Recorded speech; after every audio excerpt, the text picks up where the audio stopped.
There are jobs that used to exist, real positions, with titles and salaries and pension plans that were eliminated. Not because the work became unnecessary, but because the work became impossible. Not too expensive, not too dangerous. Impossible. The kind of impossible where the people who held those positions stopped showing up, or stopped being the same person when they did show up, or stopped being a person at all in the way that you and I understand the word, and the agency or company or institution that employed them quietly dissolved the role, destroyed the records, reassigned the building, and told anyone who asked that the position had been made redundant, which in a very specific and very horrifying way it had, because the person who held it had been made redundant too, in the oldest and most final sense of that word. You will not find these jobs on any current employment registry. You will not find them in any occupational database. You will not find them because they were erased. And the 5 accounts you are about to hear were recovered from the gaps that erasing left behind. The spaces between official records where something that was once real still leaves a mark the way a removed tooth leaves a socket, an absence with a shape. 5 jobs, 5 people. 5 reasons those jobs no longer exist. Welcome to True Terra Files Official. Tonight you will hear 5 accounts from 5 people who held 5 positions that have since been eliminated from every official record.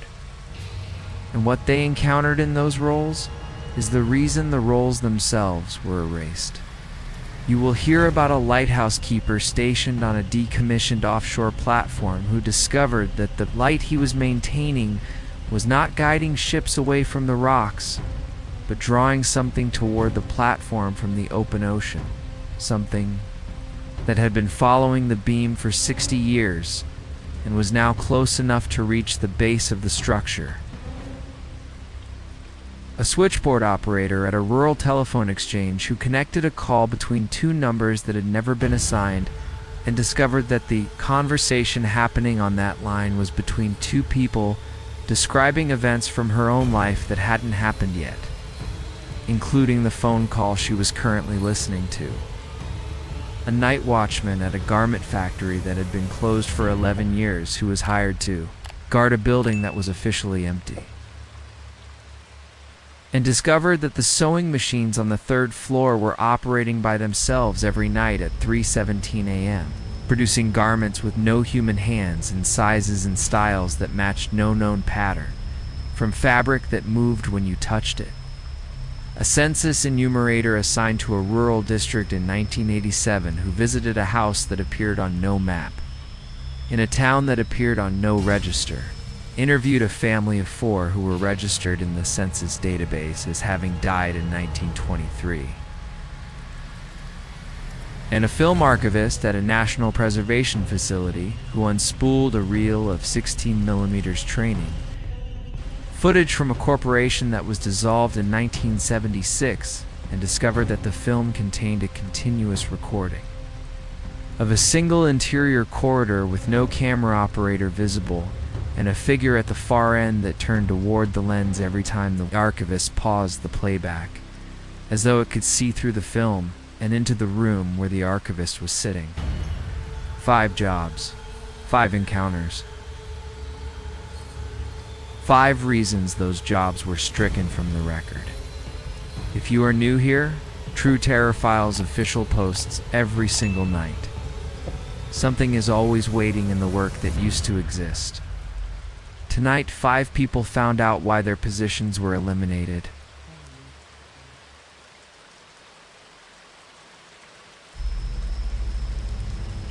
Dennis Calloway was 51 years old and had been a marine infrastructure maintenance technician for the United States Coast Guard for 22 years when he received the assignment that would end his career, a posting to Platform 9.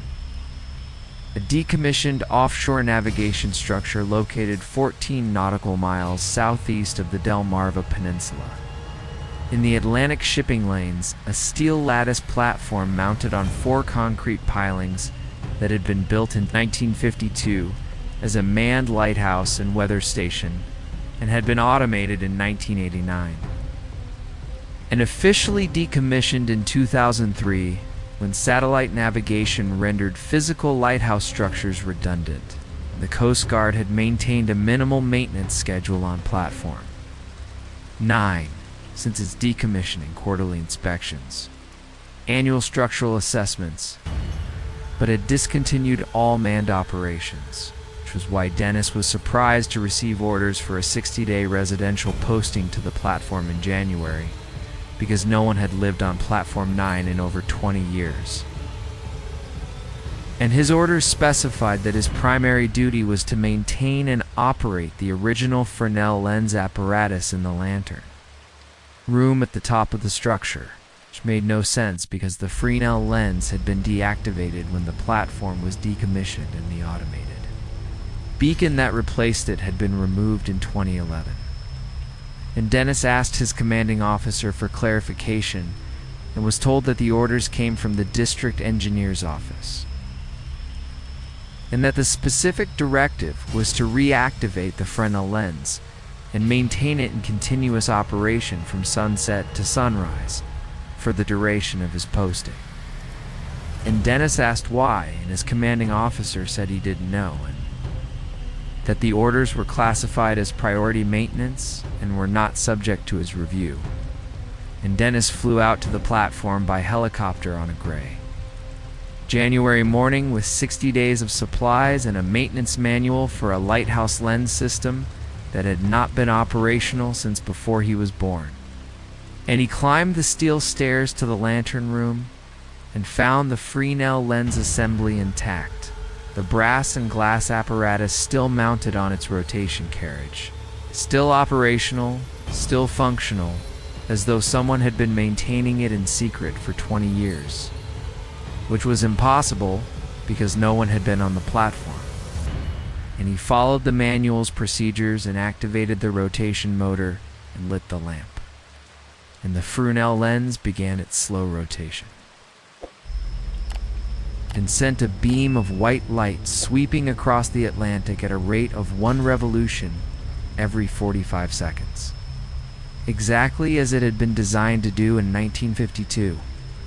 And Dennis settled into the routine of the posting, checking the lens at dusk, monitoring the rotation motor through the night, logging the operating hours, sleeping during the day, and everything was routine for the first 11 nights. But on the 12th night, he noticed something in the beam that he could not explain. At the farthest reach of the light sweep, at the point where the beam intersected the horizon to the east, there was a brief illumination of something on the surface of the water. Not a ship, it's not a buoy, not a wave pattern, but a shape, low and dark and horizontal, that appeared for the half-second the beam crossed it and then disappeared when the beam passed. And Dennis wrote it off as a visual artifact and continued his watch. And on the 13th night, the shape was there again, closer. Now visible for the full duration of the beam's sweep across the eastern sector, you could see that it was not a vessel. It had no superstructure, no running lights, no wake. It was a low, dark mass on the surface of the water, roughly rectangular, approximately 40 feet in length, motionless. It was closer than the night before, and Dennis logged the observation and continued the watch. And each successive night, the shape was there, when the beam swept east, and each night it was closer, moving toward the platform at a rate that Dennis estimated at roughly half a nautical mile per night. And by the 22nd night, it was within 200 yards of the base of the platform, and he could hear it, not see it, because it was dark between the beam sweeps, but hear it, a low, wet sound, rhythmic and organic, like something breathing through a membrane of water and flesh. And the shape was no longer rectangular. It had changed. It had developed extensions, protrusions that reached downward from the main mass into the water like tendrils or roots. And on the 26th night, Dennis stopped rotating the Fresnel lens. He shut the motor off, and the beam stopped sweeping, and the platform went dark, and the wet breathing sound stopped, and he stood in the dark lantern room and looked eastward, where the shape had been, and he could not see it, but he could feel its absence in the darkness, like a hole in the air where something had been. And he restarted the lens, and the beam swept, and the shape was still there, still close, and the breathing resumed, and he understood what was happening. The Fresnel lens was not a warning light. It was a lure, and whatever was out there had been following the beam for 60 years, since the first night the light was lit in 1952. It's moving incrementally closer with every rotation, and the light had been deactivated in 1989, and whatever it was had stopped. And then the light had been reactivated by Dennis, under orders that no one could explain, and now it was close enough to touch the base of the platform. And Dennis called the Coast Guard district office on the radio and requested immediate evacuation, and was told that his orders specified 60 days and that no evacuation transport was available before the scheduled rotation date. And Dennis said, "Something is approaching the platform," and the voice on the radio said, "What kind of vessel?" And Dennis said, "It's not a vessel," and the radio went to static. And on the 31st night, the shape was at the base of the platform, and the tendrils had wrapped around 2 of the 4 concrete pilings, and the breathing sound was coming from directly below the steel deck, and Dennis could feel the vibration through the soles of his boots, and the Fresnel lens continued its rotation, and the beam continued to sweep, and whatever was below continued to climb, because the light was still on, and the light was the reason. And the light was the call, and Dennis Calloway was a lighthouse keeper on a platform that no longer needed a keeper for a light that no longer needed to shine. And he understood in that moment why the job had been eliminated. Not because the light was unnecessary, but because the light was necessary in a way that had nothing to do with navigation. And the last person who had held this position had known that, and had turned the light off, and had never come back. And Dennis was the one who had turned it back on, and he was still on the platform. The light was still rotating, and whatever was climbing the pilings was still following the beam. And on the morning of the 32nd day, the Coast Guard helicopter arrived for the scheduled supply rotation and found the platform empty. The Fresnel lens still rotating, the lamp still burning, the logbook with entries through day 31, and no Dennis Calloway. And the search team found his boots on the deck near the eastern piling, and the piling was covered in a translucent organic residue that the Coast Guard's laboratory would later classify as biological material of unknown origin, and the Fresnel lens was permanently deactivated the following week, and Platform 9 was scheduled for demolition, and Dennis Calloway was listed as missing at sea in the position of Marine. Infrastructure maintenance technician for Platform 9 was eliminated from the Coast Guard's operational roster and has not been reestablished. And the platform was demolished in 2027, and the demolition team reported that the 4 concrete pilings were hollow. They had always been hollow. Designed that way in 1952, and inside each piling, running the full length from the seabed to the platform deck, was a vertical channel that was not part of any engineering schematic on file, and the channels were lined with the same translucent organic residue found on the eastern piling. And the residue was warm, and it was growing.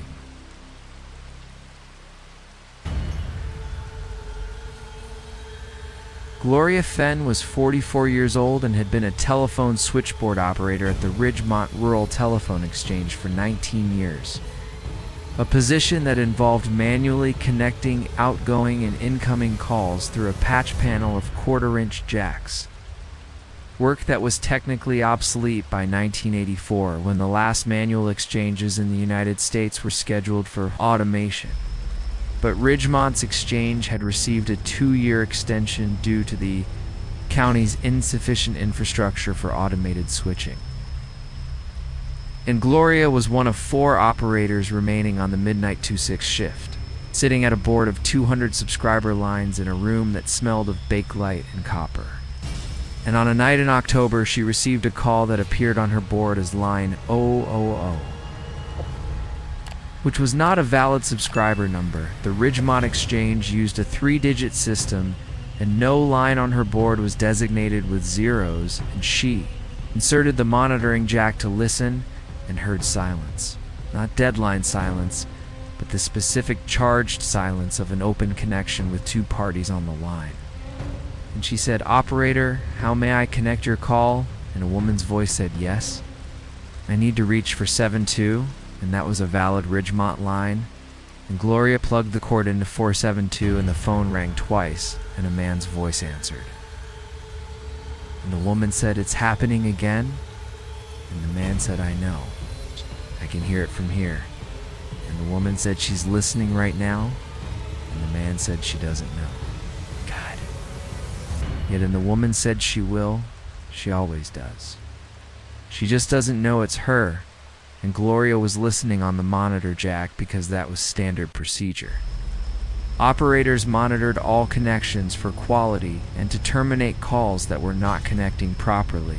And the woman said in 11 minutes the red light on row 3 will start blinking. And when she plugs into it, she'll hear her own voice having a conversation that she hasn't had yet. And the man said, "Should we tell her?" And the woman said, "We can't. We never can. We just have to let her make the connection, and then she'll understand what the board is really for." And Gloria felt the hair rise on her arms because the red light on row 3 was already blinking. It had started blinking while the woman was speaking, and it was line 0001, another invalid designation. And the 2 voices on the line continued their conversation in a calm and specific and eerily familiar cadence, and Gloria listened to every word because she was trained to monitor. And the woman said she's going to pick up that call in about 30 seconds, and she's going to hear herself. And she's not going to understand at first because the voice on the other end is going to say things that she hasn't said yet, but she's going to say them. She always says them because this is how it works. This is how it has always worked. The board doesn't connect people to people. It connects people to themselves at different points in time. And the man said, and when she hears her own voice, she's going to do exactly what she did the last time and the time before that, because she doesn't. Remember any of the other times? And the woman said, "None of them ever remember." And Gloria's hand was on the jack 4 line, 01. And she plugged it in because that was her job. You connect the call that comes in. And the voice on the other end of 0001 was her own voice. Unmistakably hers, speaking in real time, saying words she had not yet spoken, describing events she had not yet experienced. And the voice said, "In about 4 seconds you're going to say, 'This is impossible.' And then you're going to listen for another 30 seconds. And then you're going to unplug the cord, and the call will end. And you will try to convince yourself that you imagined it, but you didn't imagine it. And 2 nights from now, the same light will blink on the same row, and you will plug in again because that is what you do. Connect the calls. And each time you plug in, you will hear yourself from a point further into your own future, and the information will be more specific and more personal and more impossible to ignore, and eventually you will hear yourself describe something that is about to happen in the room you are sitting in. And when that thing happens, you will understand that the board is not a telephone switchboard. It is a mechanism that connects temporal coordinates. And your job as an operator is not to connect people to people, but to connect moments to moments. And you have been doing this for 19 years, and you have been hearing yourself for 19 years. And you have never remembered because the version of you that hears the call is always the version that is not yet remembered. And I am you from 11 minutes from now. And I am telling you this because I am about to forget. I always forget. We always forget. The board makes us forget. That is what it does. It connects the moments, and then it erases the connection so that the moment can happen without being influenced by the knowledge that it is about to happen. And you are going to forget this in about 8 seconds. And then you are going to go back to work. And 2 nights from now, the light will blink again, and you will plug in again, and the cycle will continue. The Ridgemont Exchange will be the last manual switchboard in America. Not because the infrastructure isn't ready for automation, but because the board itself will not allow itself to be automated. Because the board is not a machine, it is a mouth, and it speaks through operators. It has been speaking through you, and the line went dead, and Gloria sat at her board for 11 minutes. And the red light on row 3 blinked, and she plugged the cord in and heard her own voice, saying the exact words she had just heard, and she said, "This is impossible," and she listened for 30 seconds, and she unplugged the cord, and the call ended, and she sat in the dark room and tried to remember what had just happened, and there was something, shadow of a memory, the way you remember a dream in the first seconds of waking before the daylight erases it. And she went back to work, and 2 nights later, the red light blinked on row 3. And she plugged in the cord because that was her job. And the Ridgemont Rural Telephone Exchange was the last manual switchboard in the continental United States to be automated. Not in 1986 as scheduled, but in 1994, 8 years late. And the official reason was infrastructure delays, and the unofficial reason, documented in a single memo in the county engineer's file that was sealed the same day it was written, was that the automated switching equipment installed at the Ridgemont Exchange malfunctioned every night between 3 o'clock and 3:17 a.m. in a pattern that the engineers described as the system attempting to connect to lines that did not exist. And Gloria Fenn retired in 1993 and has never spoken about the board and has never owned a telephone. And the switchboard was dismantled and placed in storage, and the county records listed as surplus equipment. And in the storage facility where it sits under a canvas cover, late at night, the 1/4-inch jacks on row 3 occasionally move by themselves, just barely, as though an invisible hand is inserting a cord into a socket that should not exist.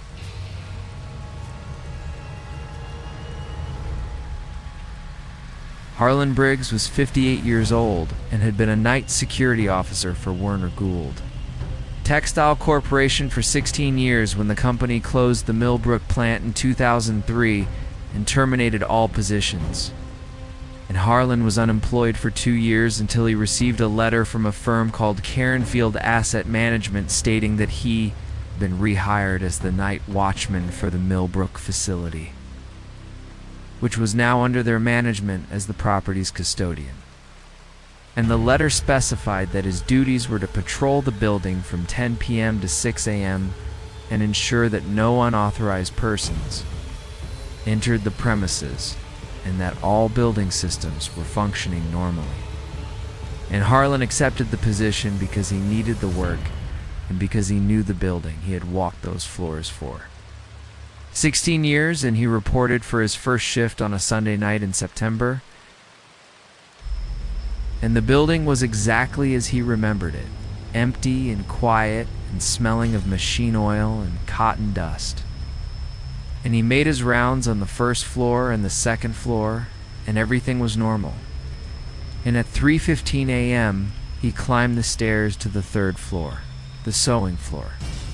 where the industrial machines had been, and he heard sound before he opened the door. Not the hum of electricity or the buzz of fluorescent lights, but the specific rhythmic mechanical sound of sewing machines operating.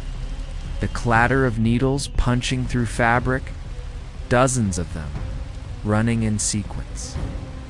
And he opened the door, and the floor was dark, except for the green glow of the emergency exit signs, and the sewing machines were running. All 47 of them, their needles moving up and down at operating speed, their feed dogs advancing, their presser feet clamping down on fabric that was not there. And then he looked closer, and there was fabric moving through each machine, dark fabric, almost black. Feeding from rolls that were not mounted on any rack, being drawn into the machines by the needle action, and emerging from the other side as completed garments, shirts, jackets, trousers falling into bins that had not been there when the floor was lit. And the garments were not standard sizes or standard styles. They were irregular in a way that Harlan could not immediately identify. And he walked down the aisle between the rows of machines, and none of them had power. He checked the main electrical panel, and every breaker was off, and had been off since the plant closed in 2003, and the machines were still running. Sewing garments that no human hand was guiding from fabric that was not stored in the building, through machines that had no electrical power. And he picked up one of the finished garments from a bin, and it was warm. Not machine warm, not friction warm, but body temperature warm, the exact temperature of human skin. And the fabric moved under his fingers, not stretched or shifted, but moved. With a slow peristaltic contraction, as though the garment was breathing. And he dropped it, and it landed in the bin, and continued to contract and expand in a slow rhythm that matched the sound of the machines. And the machines kept sewing, and the bins kept filling, and the garments kept breathing, and Harlan stood in the dark on the 3rd floor of a factory that had been closed for 2 years, and watched clothing manufacture itself from nothing and breathe like a living thing. And he did not run because running would mean turning his back on the machines, and something in the rhythm of their operation told him that would be a mistake. And he completed his rounds that night and returned the next night, and at 3:17 a.m. the machine started again. And the next night and the next, every night at exactly 3:17 a.m. 47 machines, sewing garments from nothing with no power and no operator, and the garments were always warm and always breathing. And always the same irregular sizes that did not correspond to any human body proportion Harlan could identify. And on his 7th night, he measured one of the garments. A long-sleeved shirt with a torso that was 6 feet in circumference, and arms that were 4 feet long, and a neck opening that was 18 inches wide, and it was sized for something that was not shaped like a person. And he reported the activity to Carenfield Asset Management. And the firm sent an investigator who arrived the following night and observed the machines and measured the garments and documented the breathing, rhythm, and took samples of the fabric and left without saying anything to Harlan. And 2 days later, Harlan received a letter from Carenfield stating that his position was being reclassified, and that his duties now included a new requirement. Every morning before the end of his shift, he was to remove all garments produced during the night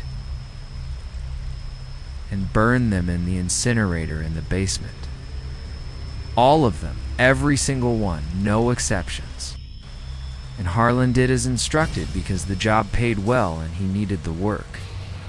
And every night at 3:17 the machine started, and every morning at 5:30 he carried bins of breathing garments to the incinerator and burned them, and the fabric did not burn like cotton or polyester. It burned like tissue, organic tissue, with a smell that was not fabric smoke, but something closer to seared meat. and this continued for 3 years. And Harlan Briggs became a man who incinerated living clothing every morning before breakfast. And in 2008, Cairnfield Asset Management dissolved, and the Millbrook plant was sold to a development company that converted it into loft apartments, and the 3rd floor was gutted and renovated, and the sewing machines were removed and sold as scrap, and Harlan's position was terminated for the final time, and the development company's construction crew reported finding nothing unusual during renovation. And the new residents of the Millbrook lofts have never reported anything unusual except for one detail that appears in the building's online review page in 3 separate entries. Every night at approximately 3:17 a.m., the residents on the 3rd floor hear a faint rhythmic sound from inside the walls, a mechanical clicking, like needles punching through fabric, and the sound stops at dawn, and none of them can identify the source.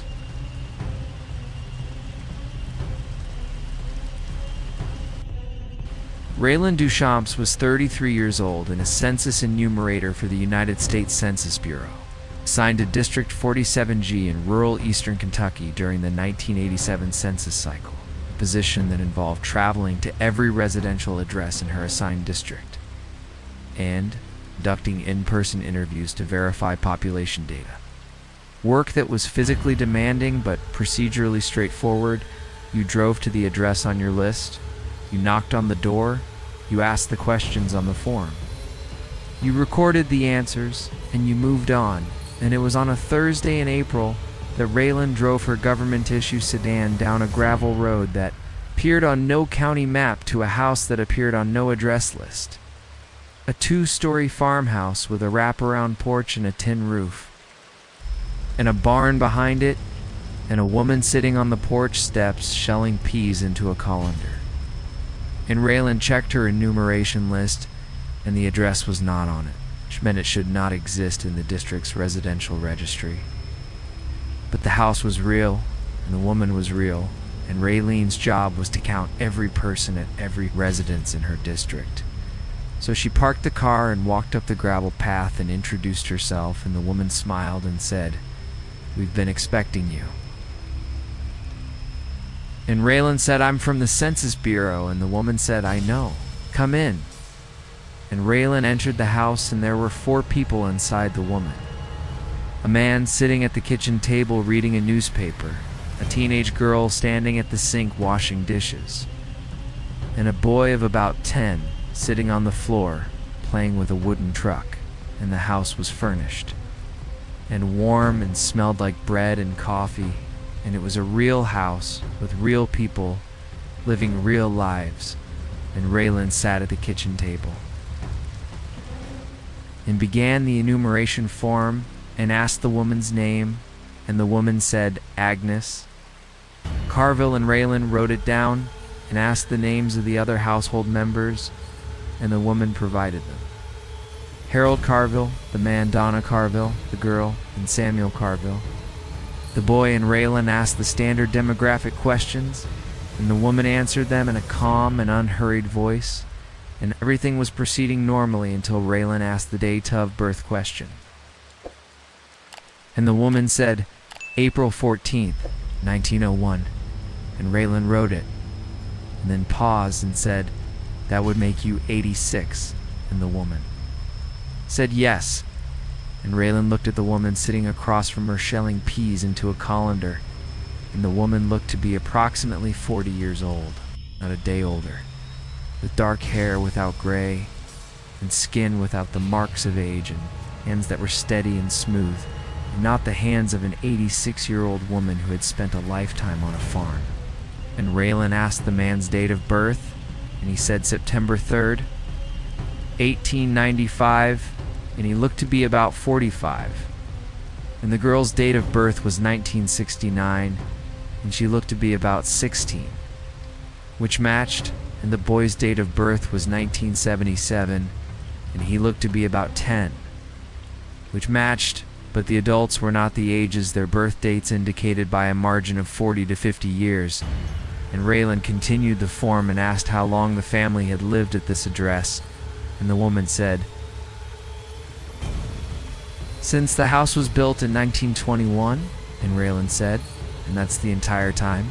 And the woman said, "We've never left." And Raylan completed the form and thanked the family and returned to her car and drove to the next address on her list. And that night in her motel room, she entered the Carville family data into the Census Bureau's preliminary database, and the system returned a flag. The names and dates of birth matched a family of 4 who had been enumerated in the 1920 and 1930 censuses at the same address in the same district. And the 1940 census had no record of the family, and the notation on the 1940 enumerator's log for that address read property vacant, residents deceased. See mortality schedule, and the mortality schedule for 1923 listed the entire Carville family, Agnes, Harold, Donna, and Samuel, as having died of an undetermined cause on November 3rd, 1923. And Raylan stared at her screen and read the data 3 times, and then called her district supervisor and said, "I enumerated a family today that died in 1923. And the supervisor said, "What?" And Raylan said the Carvilles, Agnes and Harold and Donna and Samuel. There in the mortality schedule, they died 64 years ago. The supervisor was silent for a long time and then said, "Did you enter the data?" And Raylan said yes. And the supervisor said, "Delete it." And Raylan said, "What?" And the supervisor said, "Delete the entry and mark the address as a data error. No such residence. Classification code 7. And Raylan said, "There's a residence. I was inside it. I talked to them. They shelled peas and washed dishes and read the newspaper. They are real people, and they are dead according to our own records." And the supervisor said, "Delete the entry." Raylan, classification code 7. "Do it now."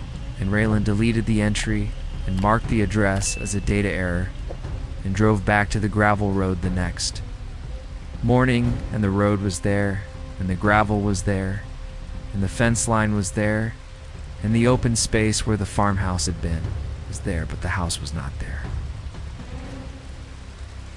And had never been there. There were no foundations, no porch steps, no well, no barn. Just an empty field with grass growing over ground that had never been built on. And the grass was cut in a rectangular pattern exactly the size and shape of the farmhouse's footprint, as though someone was maintaining a lawn around a house that was no longer standing. And Raylan drove back to the district office and never returned to that gravel road. And the Census Bureau's records for District 47G contained no entry for the Carville residents. And classification code 7 has no official definition in the Bureau's manual, and Raylan Duchamps left the Census Bureau in 1988 and has never taken a job that required her to knock on doors. And every 10 years, when the census comes around, she stays inside her house with the doors locked and the lights off, and she does not answer when the enumerator knocks, because she knows what is on the other side of some doors is not a person who wants to be counted, but a person who has already been counted, and was counted as dead and is still there, shelling peas on a porch, waiting for the next person with a clipboard and a form to walk up the gravel path and write their names down one more time.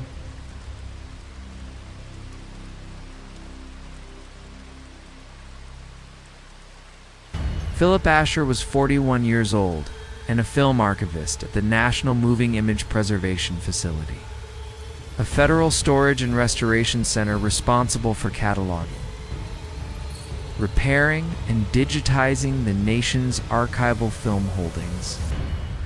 Work that involved handling film reels of various gauges to 35 millimeters, 16 millimeters, 8 millimeters, inspecting them for deterioration, splicing broken sprockets, and running them through inspection viewers to assess content before digitization. And it was during a routine cataloging pass of the facility's unreleased holdings film reels that had been deposited by government agencies, defunct corporations, and educational institutions over the past 50 years.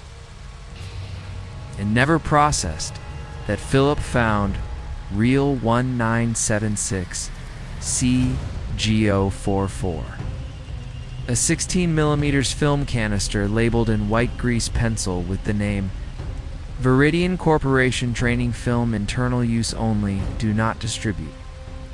And the Veridian Corporation had been a defense contractor that was dissolved in 1976 after a congressional inquiry into undisclosed government contracts, and the canister was sealed with a tamper-evident label that was still intact, which meant the reel had never been viewed since it entered the facility's collection.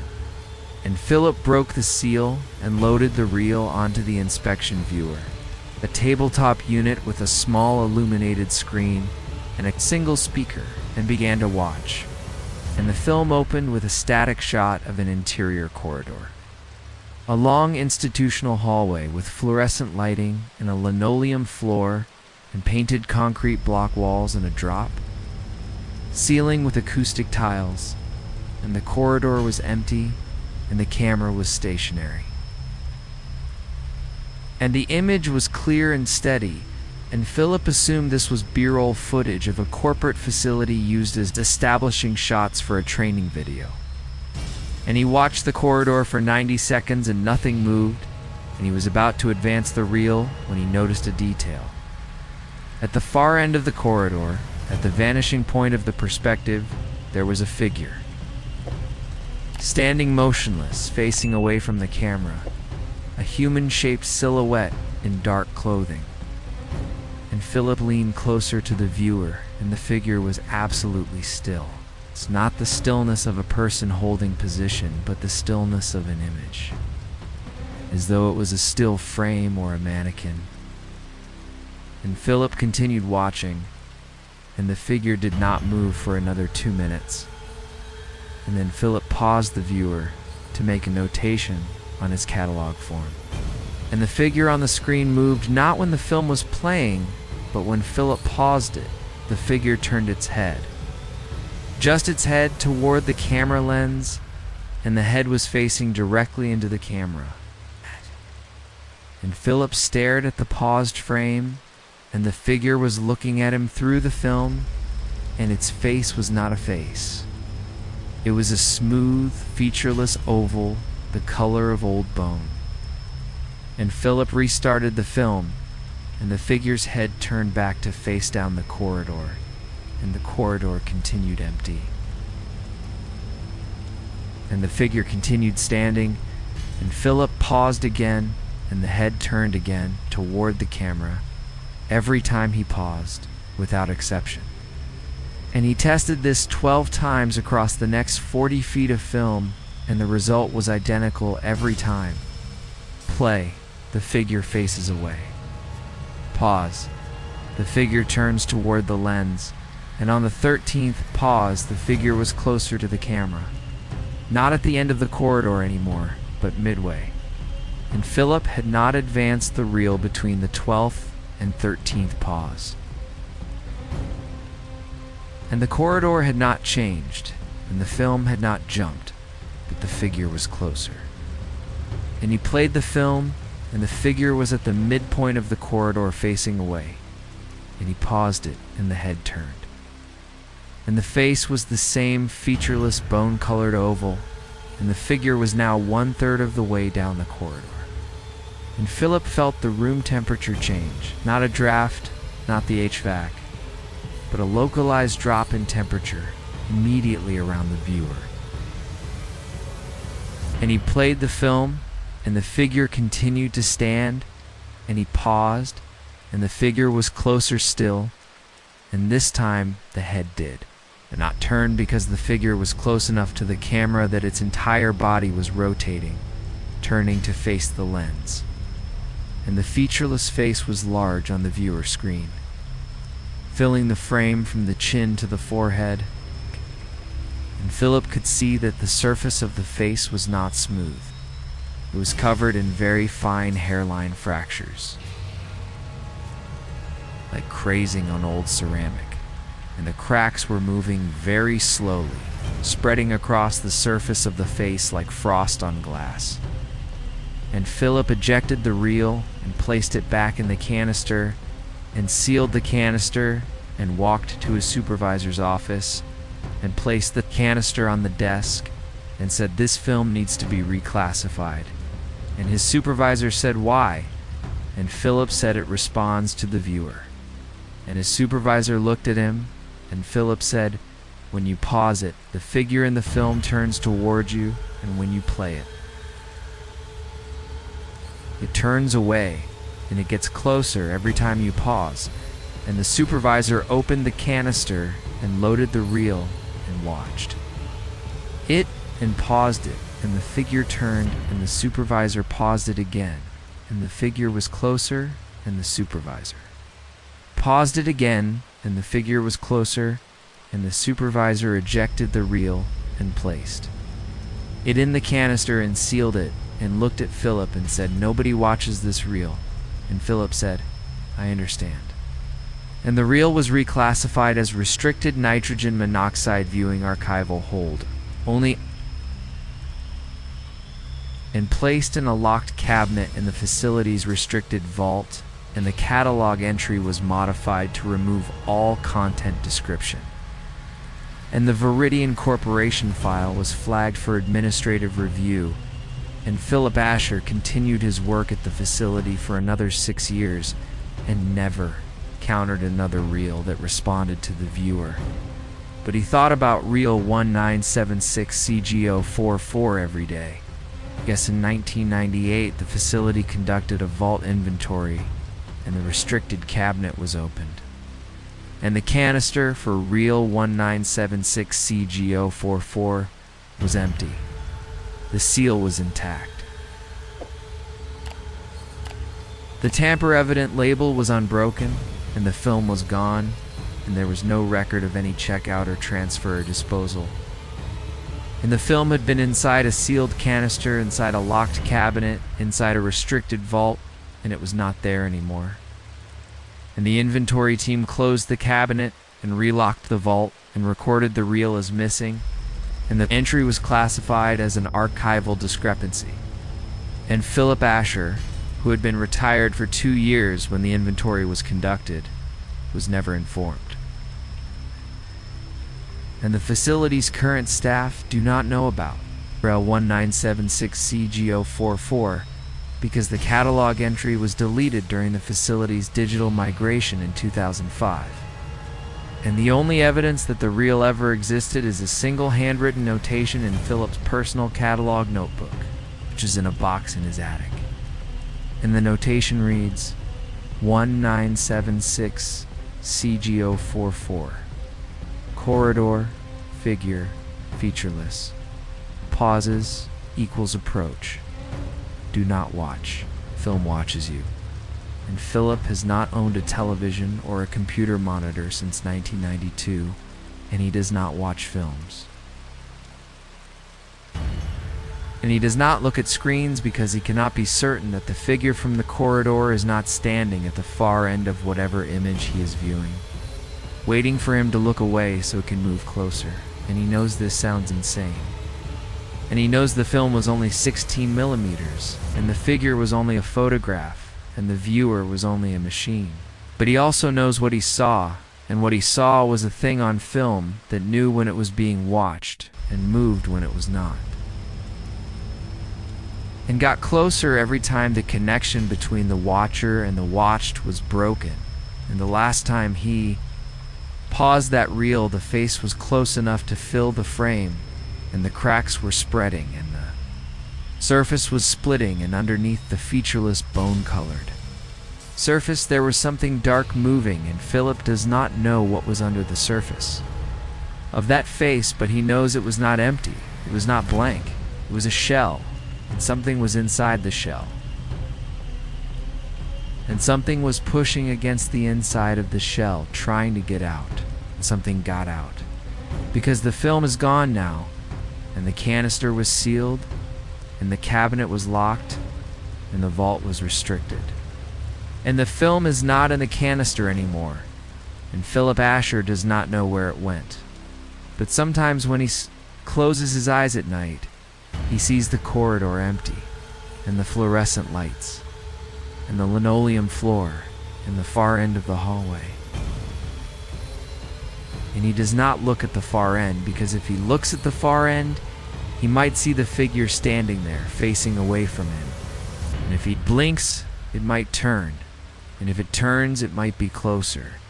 And if it is closer, the cracks might be wider. And if the cracks are wider, he might see what is underneath. And he is not going to look, and he is not going to blink. He is not going to pause. 5 jobs that don't exist anymore. 5 people who held positions that were erased from every record, every registry, every database. Not because the work became unnecessary, but because the work discovered something that made the work itself impossible to continue. The keeper who learned that his lighthouse was not a warning but a lure. The operator who connected a call from her own future and forgot it 11 seconds later. The watchman who burned living garments every morning before breakfast. The enumerator who counted a family that had been dead for 64 years. The archivist who found a film that watched him back and got closer every time he paused it. These positions were dissolved. These records were destroyed.